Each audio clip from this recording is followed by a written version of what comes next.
मन कही गुरतेज के साथ। प्यार इस दुनिया का सबसे इंपॉर्टेंट पार्ट है। प्यार के सहारे ये दुनिया चलती है। प्यार के सहारे हम जीते हैं। और ये प्यार ही तो है जो हमें जीने का एक मकसद देता है। वैसे कभी सोचा है कि सबसे पहले किसने प्यार किया होगा? कैसी रही होगी दुनिया की पहली प्रेम कहानी? और उस प्रेम कहानी का अंत क्या हुआ होगा? नहीं पता? तो चलिए, आज मैं बताऊंगा आपको दुनिया की पहली प्रेम कहानी के बारे में। जी हां, यह कहानी है भगवान शिव और मां सती की प्रेम कहानी। आदि पुरुष और आदि शक्ति के पुनर्मिलन की कहानी। यह कहानी ना हमें एक अलग ही कल्पना और प्रेम की दुनिया में ले जाती है। वैसे सनातन धर्म में बहुत सी बातें हमें कथा, कहानियों और अलंकारों के माध्यम से ही समझाई गई और जिन्हें डीकोड करना हमारी ड्यूटी है। अच्छा, कहानी सुनाने से पहले मैं आपसे एक बात करना चाहूंगा कि अगर आप इस चैनल पर नए आए हैं या आपने अभी तक इस चैनल को सब्सक्राइब नहीं किया है तो प्लीज कर लीजिएगा और साथ ही साथ बेल नोटिफिकेशन आइकन भी दबा लीजिएगा। अच्छा लगेगा आपको भी और मुझे भी। अलग अलग पुराणों में यह कथा अलग अलग रूपों में मिलती है, परंतु जो कथा मैं आपको सुनाने जा रहा हूं यह आधारित है शिव पुराण पे। शिव पुराण का एक दूसरा खंड है जिसको कहा जाता है सती खंड और उसमें बड़े विस्तार से भगवान शिव और मां सती की यह कहानी मिलती है। इस खंड में भगवान ब्रह्मा जी देव ऋषि नारद जी को सारी कथा सुनाते।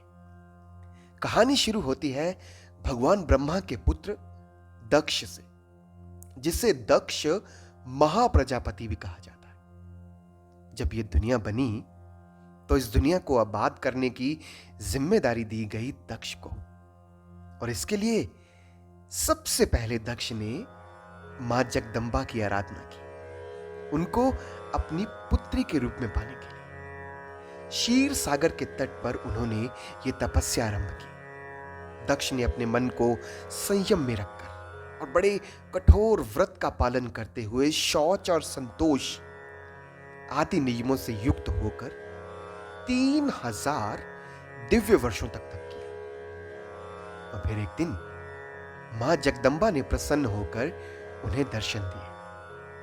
दक्ष ने उन्हें प्रणाम करते हुए कहा, हे मां, मैं चाहता हूं कि आप मेरी पत्नी वीरणी के गर्भ से मेरे घर में मेरी पुत्री के रूप में जन्म लें।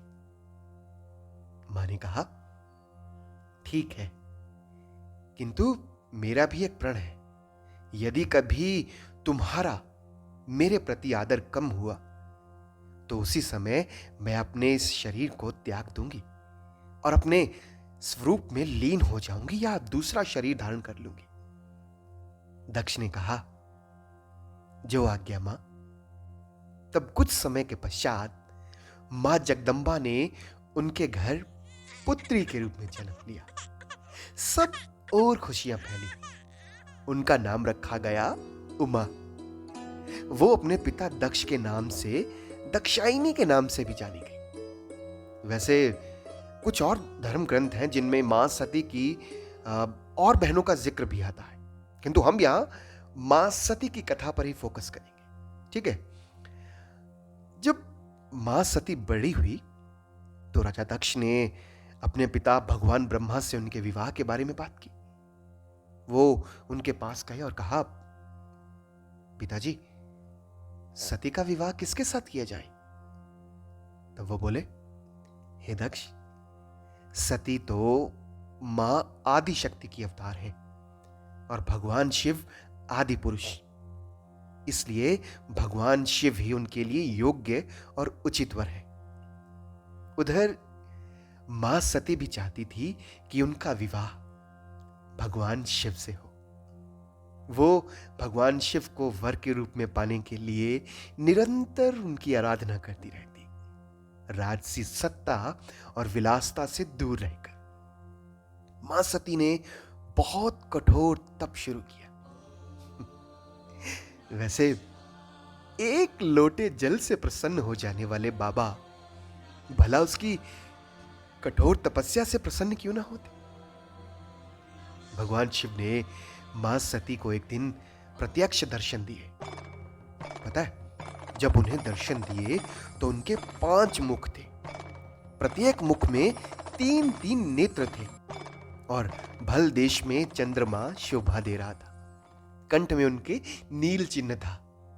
4 भुजाएं थी उनकी, जिसमें त्रिशूल, ब्रह्म कपाल, वर और अभय धारण कर रखे थे उन्होंने।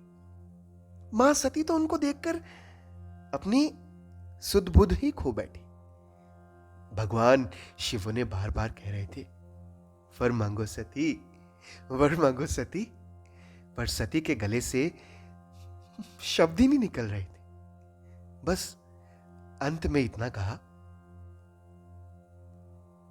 हे शिव, मुझे ऐसा वर दीजिए जो टल ना सके। तब भगवान शिव ने कहा, देवी, तुम मेरी भार्या हो जाओ। सती मां खुश थी और वो उस दिन का इंतजार करने लगी कि कब वो उनके साथ बंधन में बंधेंगी। और एक दिन भोले बाबा और मां सती का विवाह भी हो गया। उधर जो दक्ष प्रजापति थे, उनको समस्त ब्रह्मांड का अधिपति बना दिया गया। जब वो अधिपति बने तो इसलिए सब उनका सम्मान करते थे। लेकिन एक बात थी, उनको ना अपने इस पद को लेकर बहुत अहंकार था। कहते हैं कि एक बार प्रयागराज में एक सभा हो रही थी, जिसमें भगवान ब्रह्मा जी, बहुत से ऋषि मुनि, महात्मा जन सब आए थे। और उसी सभा में भगवान शिव भी पहुंचे। जब भगवान शिव पहुंचे तो लोग उनको देखकर प्रसन्न हो गए। सब उनके सम्मान में खड़े होकर उनको प्रणाम करने लगे। कुछ समय बाद दक्ष प्रजापति भी भ्रमण करते वहां आ पहुंचे। सबने खड़े होकर उनके सामने शीश झुकाए, क्योंकि उनको समस्त ब्रह्मांड का अधिपति जो बनाया गया था। किंतु इस समस्त जगत के स्वामी महादेव शिव अपनी ही मस्ती में लीन थे। उन्होंने मस्तक नहीं झुकाया, वो अपने आसन पर बैठे रहे। ये सब देखकर ना दक्ष को बहुत गुस्सा आ गया। उसे लगा कि भाई ये तो मेरा अपमान है। बस इसी बात से वो भड़क गए और ऊंचे स्वर में कहने लगे, ये सब देवता, असुर, श्रेष्ठ ब्राह्मण और ऋषि मुझे विशेष रूप से मस्तक झुकाते हैं, परंतु वो जो प्रेतों और पिशाचों से घिरा हुआ महामनस्वी बनकर बैठा है, वो दुष्ट मुझे इन सब के समान प्रणाम क्यों नहीं करता। इसे यज्ञ से निकाल दिया जाए। ये शमशान में निवास करने वाला है, ये उत्तम कुल और जन्म से नहीं है, इसलिए देवताओं के साथ इसे यज्ञ में भाग ना लेने दिया जाए। जितना बुरा भला हो सकता था उसने भगवान शिव को कहा। लेकिन ये सब सुन रहे थे शिलाद पुत्र नंदी। नंदी जो भगवान शिव के सबसे प्रिय पार्षद है। वो दक्ष की बात सुनकर उनसे भिड़ गए। उन्होंने भी भगवान शिव का उपहास उड़ाने वालों को और दक्ष को शाप दे दिया। जब यह घटना हुई सारी, तो दक्ष को यह घटना बहुत चुभ रही थी कि भगवान शिव ने उसका अपमान किया है। अब उसके दिल में बस एक बात थी कि वो इस बात का बदला लेना चाहता है। इसलिए दक्ष ने कनखल में हरिद्वार के पास एक महायज्ञ का आयोजन किया, जिसमें अगस्त्य, कश्यप, अत्रि, वामदेव, भृगु, दधीचि, भगवान व्यास, भारद्वाज, गौतम, पैल, पराशर, गर्ग, भार्गव, ककुश, सित, सुमंतु, त्रिक, कंक और वैशंपायन, भगवान ब्रह्मा, विष्णु सब आए। कहते हैं कि वहां 88,000 ऋत्विज एक साथ हवन करते थे। 64,000 देव ऋषि उद्गाता थे। नारद आदि देव ऋषि सप्त ऋषियों के साथ गाथा गायन कर रहे थे। पता है, दक्ष ने ना उस महायज्ञ में गंधर्वों, विद्याधरों, सिद्धों, 12 आदित्यों, उनके गणों, यज्ञों और नागलोक में विचरने वाले समस्त नागों को बहुत बड़ी संख्या में वर्ण किया था। ब्रह्म ऋषि, राज ऋषि, देव ऋषियों के समुदाय और बहुत से नरेशों को आमंत्रित किया, जिसमें वो बहुत चाव के साथ अपने मित्रों, मंत्रियों और सेनाओं के साथ आए थे। सब लोग बुलाए गए, पर नहीं बुलाए तो अपनी पुत्री सती और उनके पति महादेव शिव। यह देखकर वहां उपस्थित कनखल में शिव भक्त दधीची वो बोल उठे, भगवान शिव कहां है? उनके बिना यह यज्ञ अयज्ञ है। उनके यहां पदार्पण करते ही यह यज्ञ पवित्र हो जाएगा, अन्यथा यह पूरा नहीं हो सकेगा। दक्ष उसकी बात सुनकर बोले, हां, मैंने ब्रह्मा जी के कहने पर उनके साथ अपनी पुत्री ब्याह दी थी, पर वो कुलीन है, ना उसका कोई माता है, ना उसका कोई पिता। वो भूत, प्रेत और पिशाचों का स्वामी है। वो मौनी और ईर्ष्यालु है। उधर मां सती गंधमर्दन पर्वत पर थी। उसने जब सबको कहीं जाते देखा तो उन्होंने अपनी प्रिय सखी विजया से बोला, जल्दी पूछकर तो आओ, ये चंद्रदेव रोहिणी के साथ कहां जा रहे हैं? तब चंद्रदेव ने उन्हें बड़े चाव से बुलाया और कहा, हम दक्ष के घर यज्ञ में जा रहे हैं। सती उसकी बात सुनकर चुप सी रह गई। उसे दुख भी हुआ। उन्होंने भगवान शिव से कहा, हे महादेव, चलो ना, हम भी पिता दक्ष के घर चलते हैं। सारी सृष्टि ही उनके घर जा रही है। भगवान शिव ने उन्हें समझाते कहा, हे सती, वहां जाना उचित नहीं होगा, क्योंकि जो लोग बिन बुलाए दूसरे के घर जाते हैं वो वहां अनादर पाते हैं, जो मृत्यु से भी बढ़कर कष्टदायक है। इसलिए तुमको और मुझको तो विशेष रूप से वहां नहीं जाना चाहिए, क्योंकि हमें नहीं बुलाया गया। लेकिन मां सती जिद करते कहने लगी, फिर क्या हुआ अगर नहीं बुलाया गया तो? लेकिन मैं पिता के घर जाना चाहती हूं। भगवान शिव ने कहा, ठीक है, आप चले जाओ, लेकिन आपकी रक्षा के लिए नंदी और कुछ गण भी जाएंगे। मां सती खुश हो गई। वो नंदी और अन्य गणों के साथ बड़ी खुशी से वहां पहुंची। जैसे ही वो वहां पहुंची तो दक्ष ने कहा, तुम यहां क्यों आई हो? इस समय तुम्हारा यहां कोई काम नहीं है।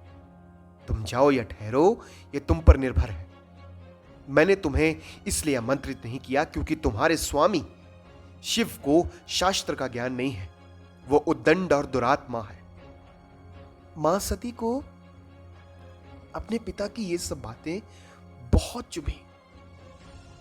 वो हताश और निराश हो गई। उन्हें भगवान शिव की बातें याद आने लगी। वो सोचने लगी, मैं उनकी निंदा और अपमान नहीं सह सकती। अब अगर मैं वापस गई और उन्होंने मुझे मेरे पिता के घर के बारे में पूछ लिया तो मैं उन्हें क्या बताऊंगी? मैं वापस जाकर उनको क्या कहूंगी? भरी सभा में दक्ष उनका अपमान किए जा रहा। मां सती इस अपमान को अपने दिल पर इतना ले गई कि उन्होंने अपनी देह त्यागने का फैसला कर लिया। मौन हुई मां सती ने भगवान शिव का स्मरण किया और शांत चित्त होकर उत्तर दिशा में बैठ गई और फिर विधि पूर्वक जल का आचमन करके वस्त्र ओढ़ लिया। और पवित्र भाव से आंखें मूंद कर अपने पति भगवान शिव का चिंतन करती हुई योग मार्ग में स्थित हो गई। उन्होंने आसन को स्थिर करके प्राणायाम द्वारा प्रणाम और अपान को एक रूप करके नाभि चक्र में स्थित कर लिया।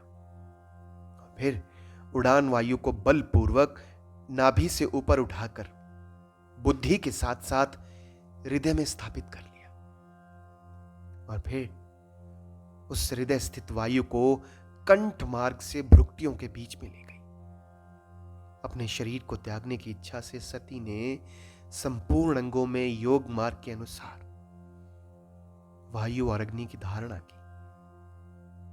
फिर वो अपने पति भगवान शिव के चरणों का ध्यान करके बाकी सब कुछ भुलाकर बैठ गई। उनका चित्त योग मार्ग में स्थित हो गया। फिर कुछ समय पश्चात उनका शरीर तत्काल गिरा और उनकी इच्छा अनुसार योग अग्नि से जलकर उसी क्षण भस्म हो गया। इस घटना को देखकर नंदी और बाकी शिवगण बहुत व्याकुल हो गए। वो सोचने लगे कि अब हम भगवान शिव को जाकर क्या बताएंगे।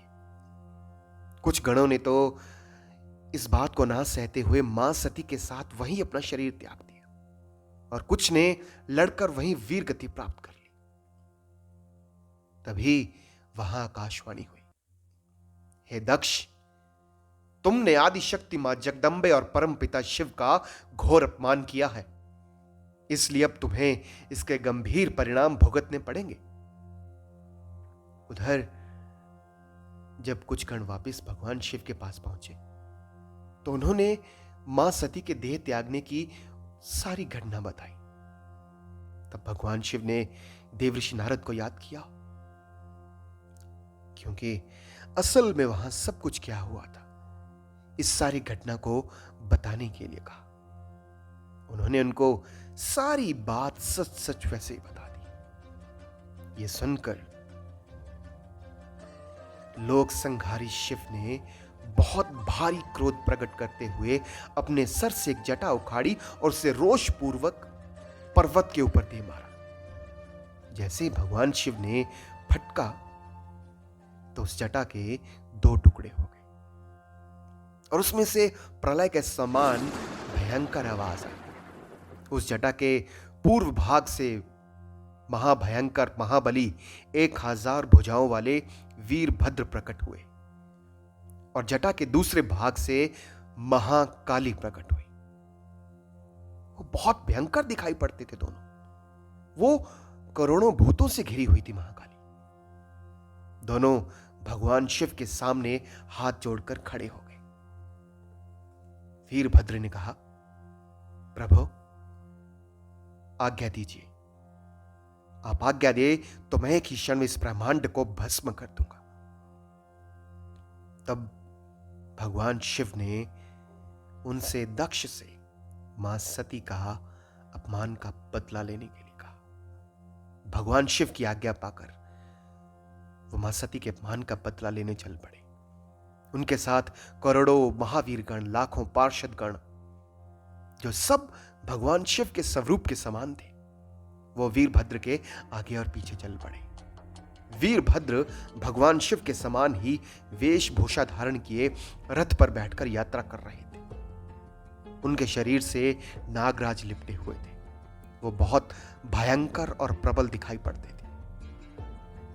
वो जिस विशाल रथ पर सवार थे उसमें 10,000 सिंह जोते जाते थे। बहुत से सिंह, शार्दुल, मगर, मत्स्य और हजारों हाथी उनके पार्श्व भाग की रक्षा करते थे। उधर काली, कात्यायनी, ईशानी, चामुंडा, मुंडमर्दिनी, भद्रकाली, भद्रा, त्वरिता और वैष्णवी, इन नव दुर्गा के साथ साथ समस्त भूतगणों के साथ महाकाली भी दक्ष का विनाश करने के लिए चल पड़ी। उनके साथ भगवान शिव की आज्ञा पाकर डाकिनी, शाकिनी, भूत, प्रमथ, कुष्मांड, परपट, चटक, ब्रह्म राक्षस, भैरव और क्षेत्रपाल सब वीर चल पड़े। 64 गणों के साथ साथ 64 योगिनियों का मंडल भी उनके साथ था। जब वो राजा दक्ष के यज्ञ में पहुंचे तो दक्ष की बाईं आंख, भुजा और जांघ फड़कने लगी। उसकी यज्ञशाला डोलने लगी। तमाम अपशगुन होने लगे। भगवान शिव की क्रोध अग्नि से प्रकट हुए समस्त रुद्रगणों के नायक वीरभद्र वहां पहुंचे तो उनके गर्जन से दक्ष के मुंह से खून निकल आया। वो अपनी पत्नी के साथ अपनी रक्षा के लिए भगवान विष्णु के चरणों में गिर पड़े। उधर वीरभद्र ने वहां भयंकर उत्पात मचा दिया। सभी लोग जो वहां उपस्थित थे अपनी अपनी जान बचाने के लिए भाग पड़े। इस उपद्रव को देखकर यज्ञ भी अत्यंत भयभीत होकर मृग का रूप धारण करके वहां से भाग उठा।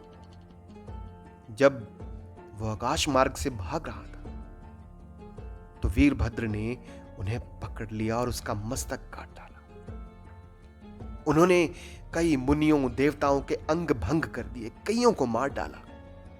प्रतापी मणिभद्र ने भृगु को उठाकर पटक दिया और उसकी छाती को पैर से दबाकर तत्काल उनकी दाढ़ी मूंछ नोच ली। चंड ने बड़े वेग से पूषा के दांत उखाड़ दिए, क्योंकि जब महादेव जी को उस सभा में दक्ष गालियां दे रहा था तब वो दांत दिखा दिखाकर हंस रहा था। नंदी ने भग को रोषपूर्वक धरती पर दे मारा और उसकी दोनों आंखें निकाल दी। वहां रुद्रगण नायकों ने स्वधा, स्वाहा और दक्षिणा देवियों की बड़ी विडंबना की। दक्ष अब भय के मारे अंतर्वेदी के भीतर छिप गया। वीरभद्र उसे वहां से भी पकड़ लाए और फिर उसके दोनों गाल पकड़कर उसके मस्तक पर तलवार से आघात किया। परंतु योग के प्रभाव से दक्ष का सिर अभेद हो गया था, इसलिए कट नहीं सका। जब वीरभद्र को इसका पता चला कि संपूर्ण अस्त्रों शस्त्रों से इसको काटा नहीं जा सकता, तब उन्होंने दक्ष की छाती पर पैर रखकर दबाया और दोनों हाथों से गर्दन मरोड़ तोड़ डाली और फिर शिवद्रोही दुष्ट दक्ष के सिर को गणनायक वीरभद्र ने अग्निकुंड में डाल दिया और इस तरह दक्ष का अंत हो गया। उनके इस कार्य से खुश होकर भगवान शिव ने उन्हें वीर प्रथम गणों का अध्यक्ष बना दिया। इस प्रलय से भयभीत होकर समस्त देवतागण, ब्राह्मण, देवता, यक्ष, नाग सब भगवान ब्रह्मा और विष्णु को साथ लेकर भगवान शिव से क्षमा याचना करने के लिए चल पड़े। उनसे प्रार्थना करने लगे कि वो दक्ष को माफ कर दे। जिनके अंग तोड़े मरोड़े हैं, जिनकी आंखें निकाली हैं, सबको पहले जैसा ठीक कर दे। अति शीघ्र प्रसन्न हो जाने वाले भोले बाबा कहने लगे, हे सर्वश्रेष्ठ ब्रह्मा जी और विष्णुदेव, आप दोनों की सभी बातों को मैंने माना है। दक्ष के यज्ञ का विध्वंस मैंने नहीं किया। वो स्वयं ही दूसरों से द्वेष रखते हैं। दूसरों के प्रति जैसा बर्ताव किया जाएगा वो आपके लिए वैसा ही फलित होगा। इसलिए ऐसा कर्म कभी नहीं करना चाहिए जो दूसरों को कष्ट देने वाला हो। भगवान शिव ने प्रसन्न होकर जिनके अंग भंग हुए थे उनको अन्य विकल्पों से ठीक कर दिया। इतने में वीरभद्र बड़ी उतावली के साथ दक्ष के धड़ को ले आए। भगवान शिव ने कहा, इनका सर कहां है? वीरभद्र ने कहा, हे प्रभु, वो तो यज्ञ की अग्नि में जल गया है। भगवान शिव मुस्कुराए और उन्होंने उसके धड़ के साथ एक बकरे का सर जोड़कर उसको जीवित कर दिया। जैसे ही भगवान शिव ने दक्ष को देखा तो उसके तन में प्राण उजागर हो उठे। उसके हृदय में प्रेम उमड़ पड़ा। उसका मन निर्मल हो गया। वो उठकर खड़ा हुआ और दोनों हाथ जोड़कर भगवान शिव से अपने अपराध की क्षमा मांगने लगा। भगवान शिव ने उसके सारे अपराध क्षमा कर दिए और फिर वो भगवान शिव की सेवा भक्ति में लीन हो गया। और उसके बाद उसने भगवान शिव की कृपा से पूरे विधिवत अपने उस यज्ञ को संपूर्ण किया। तो ये थी भगवान शिव और मां सती की कहानी, जो हमें शिव पुराण में मिलती है। इसके अलावा ना कुछ और ग्रंथ हैं जिसमें जो कहानी का अंत है वो इस प्रकार है।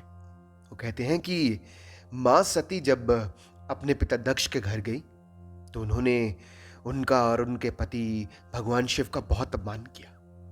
मां सती अपमान ना सहते हुए अपने प्राण त्याग देती है। और जब भगवान शिव को यह पता चलता है तो वो सती मां के लिए रोते हुए दौड़े चले आते हैं। वो उनकी पार्थिव देह को अपने कंधों पर धारण कर लेते हैं और विलाप करते हुए संपूर्ण सृष्टि में इधर उधर भटकने लगते हैं। उनका ये हाल देखकर सभी देव, दानव, भूत, पिशाच, मानव सबको उनकी चिंता होने लगती है। और फिर भगवान विष्णु वो अपने सुदर्शन चक्र से मां सती की देह को काट देते हैं। कहा जाता है कि जहां जहां मां सती के अंग गिरे वहां वहां 51 शक्तिपीठों का निर्माण हुआ, जहां आज भी भक्ति की ज्वाला जलती है, जहां आज भी भक्तगण अपना शीश झुकाते हैं।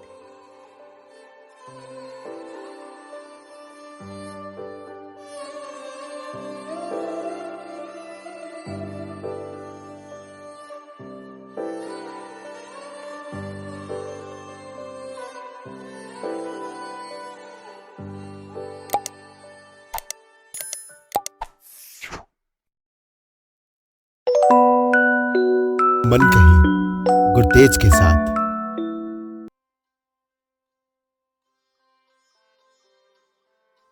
चलिए चलते हैं 7,000 साल पीछे, उन मछुआरों की बस्ती में, जहां एक सुंदर सी लड़की रहती है, जो एक पुत्र को जन्म देने के बाद भी कुंवारी रही।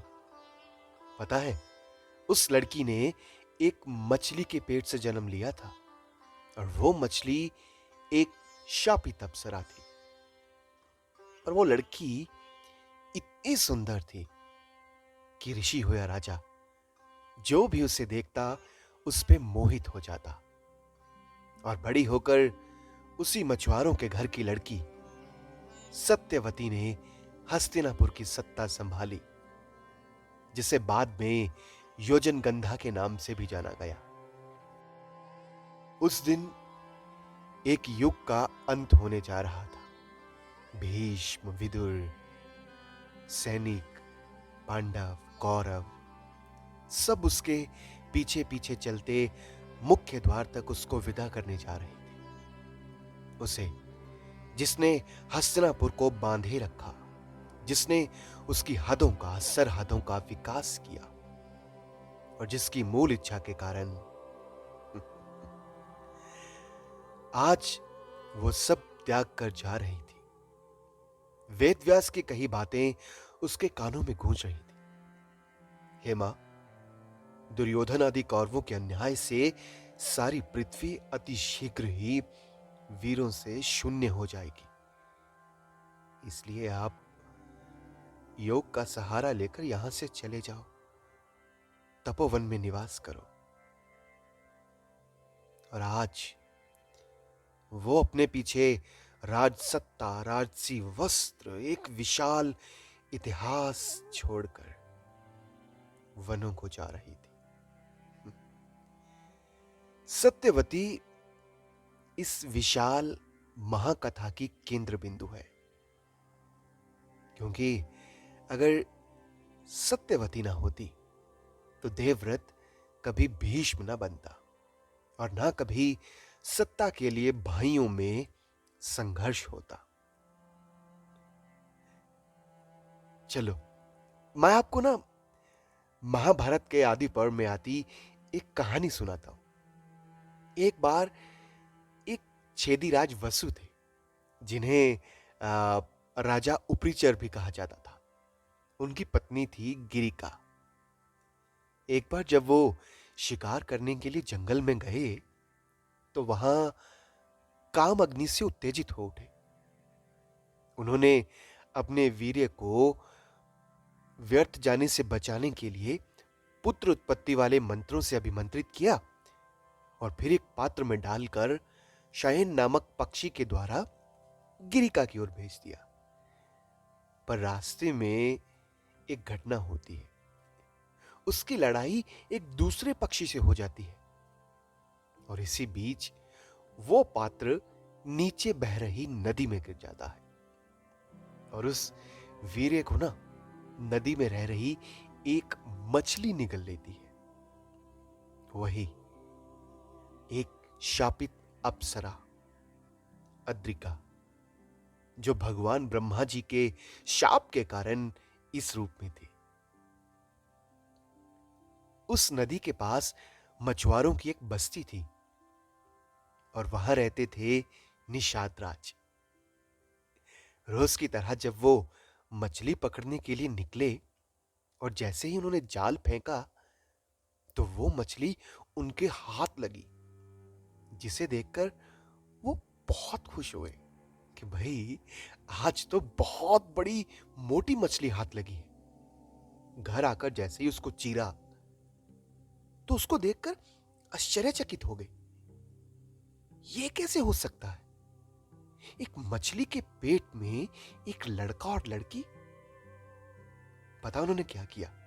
वो संयोगवश उनको उसी राजा के पास ले गए जो असल में उनके पिता थे। राजा ने उसमें से लड़के को अपने पास रख लिया और उस लड़की को निषाद राज को दे दिया। और वही लड़का बड़ा होकर मत्स्य नामक धर्मात्मा राजा हुआ और वो लड़की बड़े होकर बनी महारानी सत्यवती। उसे मत्स्य गंधा भी कहा गया। वो इसलिए क्योंकि उसके तन से मछली की गंध आती थी। पता है, पर वो इतनी सुंदर थी कि उसके रूप को देखकर कोई भी मंत्रमुग्ध हो जाए। वो धर्मार्थ के लिए अपने पिता के साथ यमुना जी के तट पर नाव चलाया करती थी। एक दिन सत्यवती नदी में बने टापू पर बैठी लहरों के साथ खेल रही थी और तभी उसके पास आते हैं एक ऋषि। वो जैसे ही उसको देखते हैं बस उसको देखते ही रह जाते। वो ऋषि थे पराशर। वो सत्यवती को कहने लगे, हे प्रिय, मैं तुमसे समागम करना चाहता हूं। लेकिन सत्यवती जितनी सुंदर थी उतनी ही उसने बड़ी चालाकी से कहा, हे ऋषिवर, नदी के दोनों ओर तट पर बहुत से ऋषि खड़े हैं जो हमको देख रहे हैं। जब भी हमारा मिलन हो तब इस मिलन को कोई भी देख ना सके। और दूसरी बात, मैं अपने पिता की इज्जत का बहुत ख्याल रखती हूं, इसलिए यदि मेरा कौमार्य भंग हो गया तो मैं अपने पिता का घर कैसे जाऊंगी? मेरा कौमार्य भंग ना हो, इसे कोई क्षति ना हो। तीसरी बात यह है कि हमारे समागम से पैदा होने वाली संतान गुणी और विद्वान हो, बिल्कुल आपके जैसे। कुछ देर शांत और चुप रहने के बाद ऋषि पराशर बोले, ठीक है, ऐसा ही होगा। और तभी नदी के उस छोटे से द्वीप पर घना कोहरा छा जाता है, जिसके अंदर और बाहर कोई किसी को नहीं देख सकता था। सहवास के बाद वो एक बेटे को जन्म देकर दोबारा कौमार्य प्राप्त कर ली थी। है ना, एक अद्भुत नाटकीय घटना। ऋषि पराशर उसकी बुद्धि और ज्ञानता से बहुत खुश होते हैं वो अपने वरदान से उसके तन से आने वाली दुर्गंध को एक दिव्य सी सुगंध में बदल देते हैं। एक ऐसी दिव्य सुगंध जिसे लोग एक योजन तक महसूस कर सकते थे, और इसी कारण उसे योजन गंधा के नाम से भी जाना गया। उसका बेटा बड़ा हुआ और एक दिन वो भी अपने पिता की तरह उसे ये वचन देकर चला गया, मां, जब भी आपको भविष्य में मेरी आवश्यकता पड़ेगी मैं आपके पास आ जाऊंगा, बस आप मुझे ध्यान लगाकर स्मरण करना। सत्यवती उस दिन यमुना जी के तट पर नौका चला रही थी। सारा वातावरण उसकी दिव्य सुगंध से भरा हुआ था और उसी समय उस सुगंध को महसूस करते हुए महाराज शांतनु ये सोचने लगे, इतनी मधुर और दिव्य गंध कहां से आ रही है? और वो उसकी तलाश में उसी तट पर आ पहुंचे जहां सत्यवती खड़ी थी। जैसे ही उसको देखा वो उस पे मोहित हो उठे। ऐसे लगा जैसे रंभा खड़ी है। उसे पत्नी के रूप में पाने के लिए उन्होंने उसके पिता के सामने इच्छा व्यक्त की, पर उसके पिता ने कहा, महाराज, मैं आपकी बात मानने के लिए तैयार हूं, किंतु मेरी एक शर्त है कि इसके गर्भ से जो भी पुत्र पैदा होगा आपके बाद राजा के पद पर उसी का अभिषेक किया जाए, किसी अन्य राजकुमार का नहीं। सत्यवती की संतान ही भारतवर्ष की राजसत्ता को संभालती हुई हस्तिनापुर के सिंहासन पर बैठे। शांतनु बिल्कुल चुप हो गए। क्या ऐसा करना उचित होगा? देवव्रत का क्या होगा फिर? राजा शांतनु चुपचाप वापस आ गए। कई दिनों तक वो चुप रहे, लेकिन एक दिन उनके बेटे देवव्रत ने उनकी सारी उदासी और चिंता दूर कर दी। वो सत्यवती के पिता से मिलकर ब्रह्मचर्य की प्रतिज्ञा खाकर बन गए भीष्म पितामह।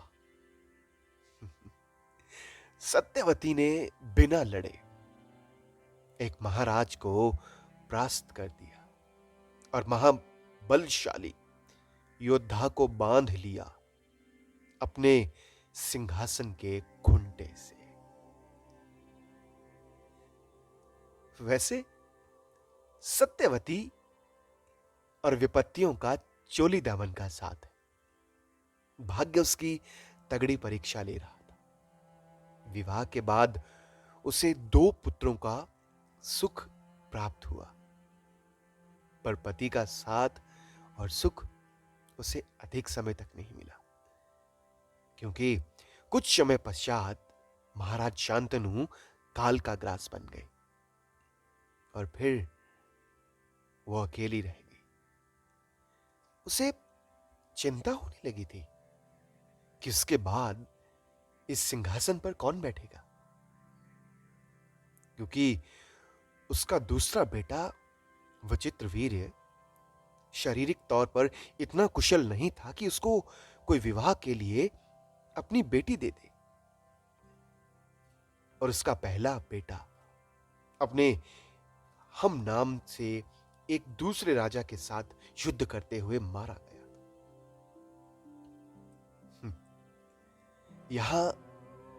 यहां भी भीष्म उसकी चिंता दूर करते हैं। वो विचित्र वीर्य के लिए 3 कन्याएं हर लाते हैं, अंबा, अंबिका और अंबालिका। अंबिका और अंबालिका से उसका विवाह करवा देते।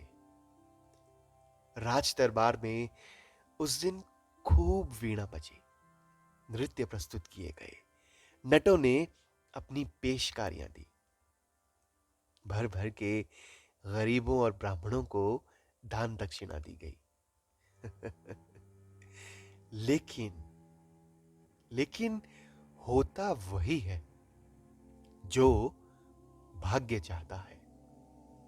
उसके बेटे का विवाह तो हुआ, पर वो बिना किसी संतान की उत्पत्ति के मृत्यु लोक चला गया। सत्यवती अपने कक्ष में बैठे टकटकी लगाए बाहर मंडरा रहे काले बादलों को देख रही थी।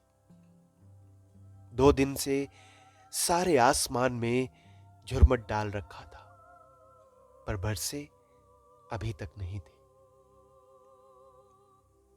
अपने बच्चों का अपनी आंखों के सामने चले जाना भला किसको नहीं तोड़ देता। सत्यवती न जाने किस सोच में पड़ी थी। इतने में गंगा पुत्र भीष्म अंदर आ गए। मां, आपने मुझे बुलाया? हाँ। क्या सोचा तुमने? मां, जो आपने कहा मैं उसके बारे में सोचता तक भी नहीं, क्योंकि मैंने ब्रह्मचर्य की प्रतिज्ञा ली है। अगर मैंने ये तोड़ी तो लोग मेरी मां गंगा को क्या कहेंगे? उसका बेटा अपनी प्रतिज्ञा का कच्चा निकला। मुझे इस कार्य के लिए विवश ना करें। इतना कहकर भीष्म बाहर चले गए।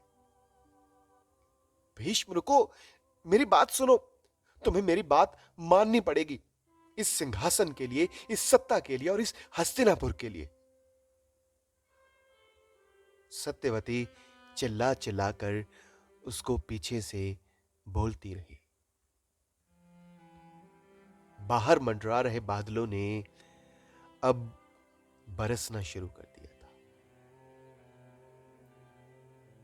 द्वंद्व में फंसी सत्यवती ने अपनी आंखें बंद की और अपने पुत्र वेदव्यास को याद किया। उस रोज जब वेदव्यास राजभवन में बैठे मां सत्यवती से बात कर रहे थे, मैं अपनी आंखों के सामने हस्तिनापुर को मिटता नहीं देख सकती। मेरे बाद कोई और इस सिंहासन पर बैठे, मुझे यह मंजूर नहीं। इसलिए अब तुम ही नियोग प्रथा का पालन कर मुझे उत्तराधिकारी दो। सत्यवती ने वेदव्यास को कहा और अपनी मां की बात मानकर जब वो अंबिका के पास गए तो उसने उनके तेज से डरकर आंखें बंद कर ली और उधर अंबालिका वेदव्यास को देख पीली पड़ गई। वेदव्यास ने सत्यवती को बताया कि एक पुत्र अंधा होगा और दूसरा पुत्र शारीरिक तौर पर कमजोर होगा। अब देखो, पहले 2 पुत्र अंबिका और अंबालिका के गर्भ से करवाए, वहीं तीसरा पुत्र उनकी एक दासी के गर्भ से धृतराष्ट्र, पांडु और विदुर के रूप में वो अपने सिंहासन के लिए उत्तराधिकारी पा लेती है। एक अंधा, दूसरा शारीरिक तौर पर कमजोर और तीसरा दासी पुत्र होने के कारण सिंहासन पर बैठने के योग्य नहीं। अब वो क्या करेगी? क्या वो हार मान लेगी? सत्यवती ना सिर्फ बाहरी तौर पर ही नहीं, वो अपने जीवन में भी एक कुशल नौका वाहिनी थी, जिसने हर कठिन से कठिन परिस्थिति में अपने जीवन की नौका को डोलने नहीं दिया। जब भी कोई विपत्ति आई, उसने अपने दिमाग के चप्पू चलाकर उसको दूर किया। लेकिन उसको नहीं पता था कि उसके पुत्र और पौत्र किस भयंकर स्थिति में चले जाएंगे। जिस राज्य का सपना उसने देखा था, उसकी नींव उसकी आंखों के सामने ही कमजोर पड़ने लगी थी। एक दिन उसके पुत्र वेद व्यास उसके पास राजभवन में आए और कहने लगे, मां, अब ऐसा भयंकर समय आएगा जिसमें सब और छल कपट और माया का बोलबाला होगा। संसार में अनेक प्रकार के दोष प्रकट होंगे और धर्म, कर्म तथा सदाचार का लोप हो जाएगा। आप ये सत्ता छोड़ दीजिए। और यही महाराज पांडु की ऋषि किंदम के शाप से हुई मृत्यु के बाद वेद व्यास उसको आदि पर्व के मध्य में बड़ी चतुरता के साथ वनों में ले जाकर उसका अध्याय खत्म कर देंगे। सत्यवती वैसे ही गई जैसे सावन के आने के पश्चात पुराने पत्तों को अपना स्थान छोड़ना पड़ता है, पर इसका मतलब यह नहीं कि उनका कोई योगदान नहीं है। लेकिन अब हस्तिनापुर का क्या होगा? सिंहासन एक और उत्तराधिकारी अनेक। उसके बाद अब इस कथा को अपने रक्त से कौन सींचेगा? किसकी संतान अब सत्ता के सिंहासन पर बैठेगी?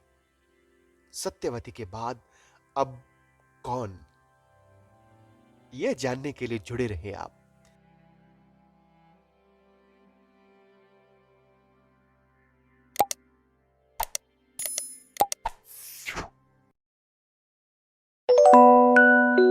मन कही गुरतेज के साथ।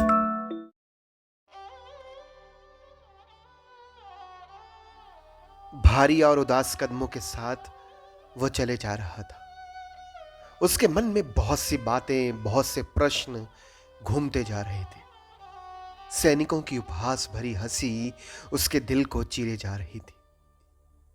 वो यही सोच रहा था कि अब घर जाकर वो अपनी पत्नी को क्या कहेगा, वो उसको क्या जवाब देगा अगर उसने उससे पूछ लिया कि मिला है अपने सखा द्वारिकाधीश से, तब मैं उसको क्या कहूंगा। हाँ, अब तो कान्हा महाराज बन गया है, अब थोड़ी ना हम जैसे गरीबों से मिलेगा। ठीक ही तो कह रहा था वो सैनिक।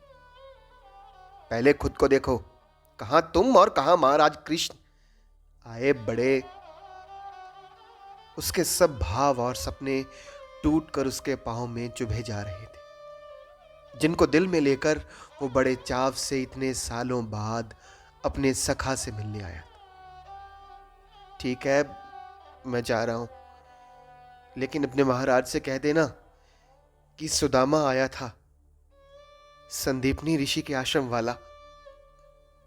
इतना कहकर वो लौट आया था। कदम बहुत भारी हो गए थे उसकी आंखों के सामने अपने भूखे बच्चे और पत्नी का चेहरा बार बार आ रहा था। उसके कंधे पर एक पोटली लटकी हुई थी जिसमें मुट्ठी भर पोहे थे, जिसे वो अपने सखा के लिए लाया था। बस उसके आंसू नहीं गिरे थे, आंखें पूरी तरह तरल हो गई थी। किशोर गए हैं वो। उसके कानों में एक स्त्री की आवाज पड़ी। इतने में बड़ी तेजी के साथ राजमहल का दरवाजा खुला और एक कौतूहल समझ गया। ओ सुदामा, बिना मिले चले जाओगे अब? ब्राह्मण जो ठहरे, कहां मुझ यदु से मिलोगे? एक प्यार और स्नेह भरी आवाज उसके कानों में पड़ी। जैसे ही सुदामा पीछे मुड़ा, उसका सखा द्वारिकाधीश बाहें फैलाकर खड़ा था। मुख पर तेज पीले राजसी वस्त्र, सर पर मुकुट, कितने आकर्षित दिखाई पड़ रहे थे वो। मानो भगवान श्री हरि विष्णु जी, उनके पीछे उनकी पत्नी महारानी रुक्मणी मुस्कुराते हुए दोनों को देख रही थी। भागकर सुदामा ने उनको गले लगा लिया। दोनों अश्रुधाराओं से एक दूसरे का अभिवादन करने लगे। सुदामा की आत्मा तृप्त हो गई थी। आज जिन सैनिकों ने उसको धक्का मारा था, उनके प्राण सूख गए थे कि अब क्या होगा।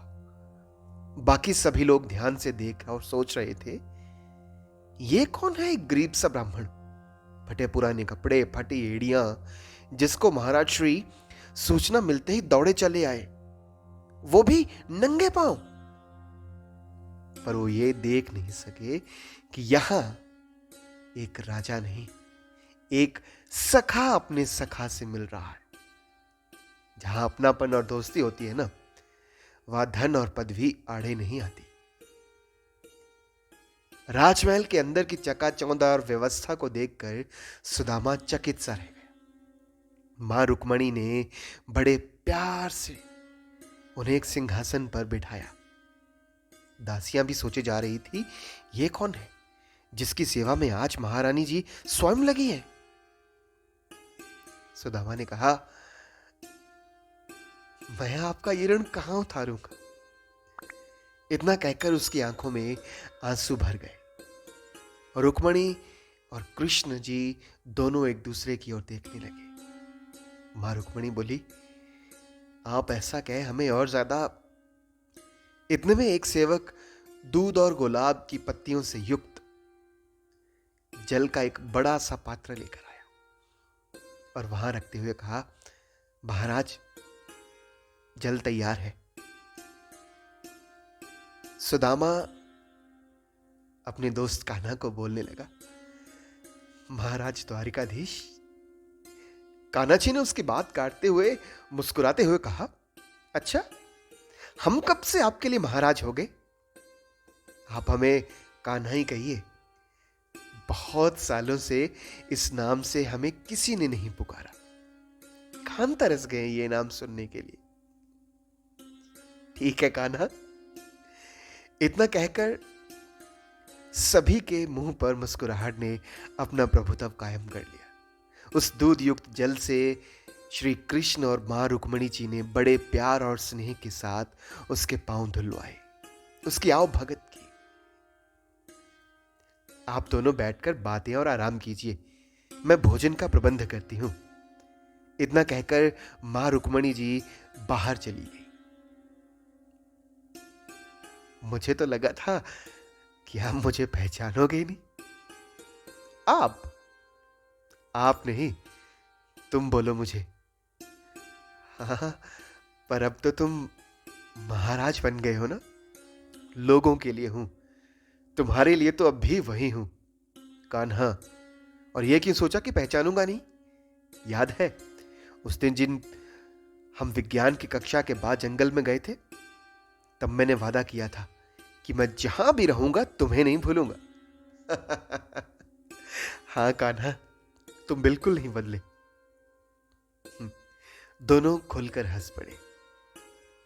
बताएं सुदामा, मैं आज भी बहुत याद करता हूं मथुरा, वृंदावन और संदीपनी जी के आश्रम के वो दिन, जब बिना किसी फिक्र के मैं ये द्वारका तक का पड़ाव ना मुझसे बहुत कुछ छीन कर ले गया। मेरे सखा सुदामा। इतना कहकर दोनों चुप हो गए। सुदामा ने कहा, अब भी बंसी बजाते हो? और वो मोर मुकुट? जीवन की दौड़ में बहुत कुछ बदल जाता है सुदामा। बातें यादों में, जवानी बुढ़ापे में, और हमारा वर्तमान भूत में, और अपने स्मृतियों में। दिल तो बहुत करता है कि बंसी और मोर मुकुट से जाऊं, पर किनके लिए? जिनके लिए सजाता था वो तो। बातें अब भी बहुत गंभीर करते हो तुम कान्हा। कहां तुमने पुराने दिनों की वीणा छेड़ दी सुदामा। क्यों कान्हा, इस वीणा के स्वर अच्छे नहीं है क्या? याद है तुम्हें जिस दिन प्रणय ऋषि जी ने हमारे आश्रम में आना था और सुबह सुबह हमने जल लेने जाना था, तुम्हारी, मेरी और दैनिक की सेवा लगी थी। कान्हा जी उसकी बात काटते हुए हंस पड़े। हाँ हाँ, याद है। और उस दिन सुबह के अंधेरे में जंगल में तुमने छिप छिप कर जंगली जानवरों की आवाजें निकाल कर उसको खूब डराया था और वो सहम कर मुझसे लिपटे जा रहा था।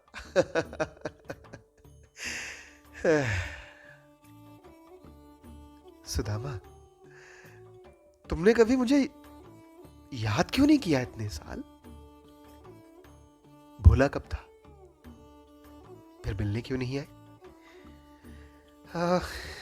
बस गृहस्थी ने जकड़ लिया था, इसी के चक्कर में फंसा रह गया।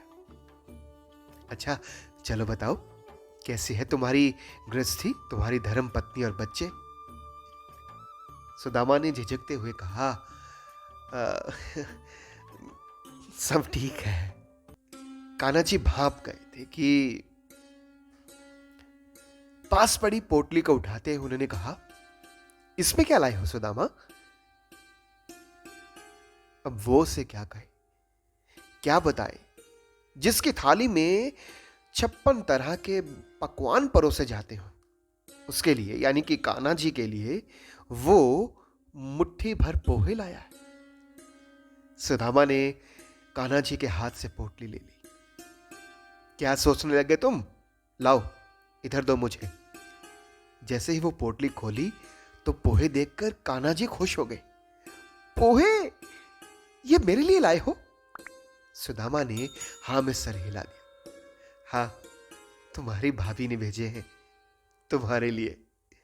अच्छा, तो तुमने उनको भी बताया होगा कि ये मेरे पसंदीदा है। पोहों में बसा प्रेम देखकर कान्हा प्रसन्न हो गए। कुछ पोहे मुंह में डालते हुए वो कहने लगे, मैंने सुबह से भोजन नहीं किया, इसलिए मैं तो ये खा रहा हूं। रुक्मिणी जो खाना लगवा रही है तुम वो खाना। माखन नहीं लाए साथ में? तुम्हें पता है ना, मुझे वो भी बहुत पसंद है। भूल गया। ऐसे कैसे भूल गए? अगली बार लेकर आना। प्रेम से उन पोहों को खाते देख अपने सखा कृष्ण को सुदामा ध्यान से देखने लगा। जैसा उसने सोचा था वैसा तो बिल्कुल भी नहीं हुआ। ये तो अब भी वही है, संदीपनी जी के आश्रम वाला। घर पर कैसे हैं हालात? उनके प्रश्न को सुनकर सुदामा एकदम चुप हो गए। अब वो क्या कहे उनको?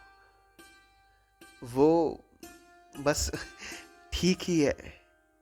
कान्हा जी ने उसकी बात समझ ली थी, क्योंकि सुदामा के वस्त्रों ने, उसके पोहों ने सारी व्यथा पहले ही व्यक्त कर दी थी। और दोस्त भी वही होता है जो अपने दोस्त को यह एहसास ना होने दे कि। इतने में मां रुक्मिणी ने आते हुए कहा, चलिए अब स्नान करके भोजन कर लीजिएगा, बाद में बातें करते रहना। मेरा हो गया बस भोजन, मैंने कर लिया। भोजन कर लिया? कब? पोहे दिखाते हुए कान्हा जी ने कहा, ये देखो, सुदामा मेरे लिए आया था, मेरी भाभी ने भेजे हैं। मां रुक्मिणी ने चुटकी भर पोहे उनके हाथ से उठाकर खाते हुए कहा, ठीक है, पर सुदामा जी को तो भोजन करना है। चलिए अब। सुदामा अब स्नान और भोजन करने के लिए कान्हा के साथ चला गया। अगले दिन सूर्यदेव ने दस्तक दे दी थी। सुदामा कान्हा के कक्ष में उनके साथ बैठा था। कान्हा जी ने कहा, अब कुछ दिन रुककर वापस जाना। हां, पर वो घर पर पत्नी और बच्चे, तुम उनकी चिंता मत करो। अब सुदामा मना कैसे करता? वो कुछ उत्तर ना दे सका आगे से। ज्यादा सोचो मत, इतने वर्षों बाद तुम मिले हो, अभी तो दिल भर के बातें भी नहीं की।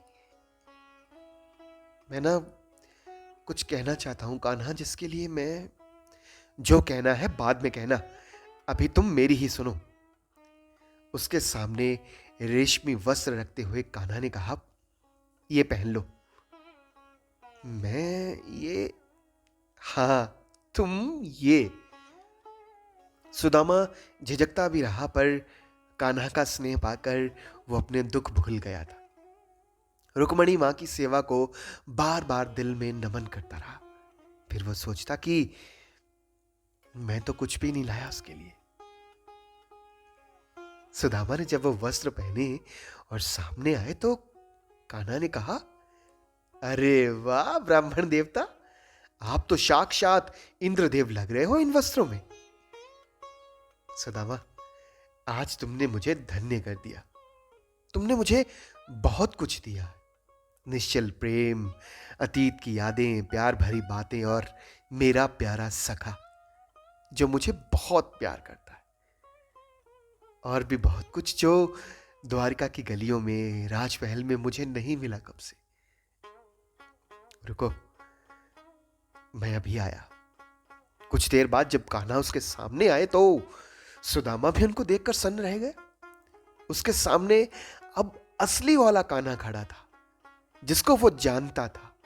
पीली धोती, गले में पुष्पमालाएं, सर पर बोर मुकुट और हाथों में बंसी थी, और कंधे पर एक पोटली लटकी हुई थी। ये वही संदीपनी आश्रम वाला कान्हा था जिसे वो जानता था, जिसके साथ उसने अपनी जवानी के कीमती वर्ष बिताए थे। क्या हुआ? कहां खो गए? चलो चले। हाँ, नहीं, कहीं नहीं। कहां चलना है? वनों में, जहां नदी किनारे बैठकर बंसी बजाएंगे, ढेर सारी बातें करेंगे और फिर पेड़ पर चढ़कर पोहे खाएंगे। ये देखो, मैंने रख लिए हैं उसी पोटली में जो तुम लाए हो। कान्हा ने उसे रथ पर बिठाया और घोड़ों को दौड़ाते हुए वनों की ओर चल पड़े, अपने भूत को वर्तमान में फिर से जीवित करने के लिए। 2 दिन कैसे पंख लगाकर उड़ गए थे पता ही नहीं चला। सुदामा ने कहा, अच्छा कान्हा, अब आज्ञा दो। दिल तो नहीं करता जाने का, पर सुदामा अब फिर शीघ्र आना, जल्दी। पत्नी और बच्चों को अवश्य लेके आना, और हाँ, मेरे पोहे मत भूलना। इतना कहकर सुदामा को गले लगा लिया। रुक्मणी मां ने भी दोनों हाथ जोड़कर उनको नमस्कार किया। शाही रथ पर सवार सुदामा वापस अपने घर की ओर लौट रहा था। दौड़ते घोड़ों के साथ उसके मन में भी बहुत कुछ दौड़ रहा था। उसकी पत्नी की बातें जो उसने उसे कही थी। आप कहते हो कि श्री कृष्ण आपके सखा है, उनसे जाकर बात करो, शायद वो हमारी कुछ। सुदामा सोच रहा था कि वो तो खुलकर अपनी आर्थिक स्थिति के बारे में कान्हा से बात ही नहीं कर सका। अब क्या होगा? इतने में रथ एक बड़े से घर के बाहर जाकर रुका। सारथी, ये हमारी कुटिया नहीं है, आगे चलो। सारथी ने कहा, ध्यान से देखिए सुदामा जी, यही है। नहीं, ये नहीं है हमारी कुटिया। इतने में उस घर के द्वार पर एक स्त्री बाहर आई। तुम? वो स्त्री सुदामा की पत्नी थी। उसके घर की कायाकल्प ही बदल गई थी।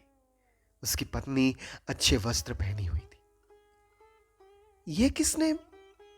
क्या ये कान्हा ने? सारथी ने मुस्कुराते हुए हां में सर हिला दिया। सुदामा की आंखों में आंसू आ गए, क्योंकि बिना बोले ही कान्हा ने उसकी दोस्ती की परिभाषा क्या है, कैसी होनी चाहिए दोस्ती, ये सब अब बताने को नहीं रह गया था। जैसे ही रथ से उतरकर सुदामा अंदर गया तो उसने देखा कि उसका बेटा पीली धोती पहने, गले में पुष्पमाला सजाए और सर पे मोर मुकुट धारण किए हुए बैठा माखन मिश्री खा रहा था। तो ये थी मेरी आज की कहानी। उम्मीद करता हूं कि आपको पसंद आई होगी। अगर आप इस चैनल पर नए आए हैं या आपने अभी तक इस चैनल को सब्सक्राइब नहीं किया है तो कर लीजिएगा और साथ ही साथ बेल नोटिफिकेशन आइकन भी दबा लीजिएगा। अच्छा लगेगा आपको भी और मुझे भी।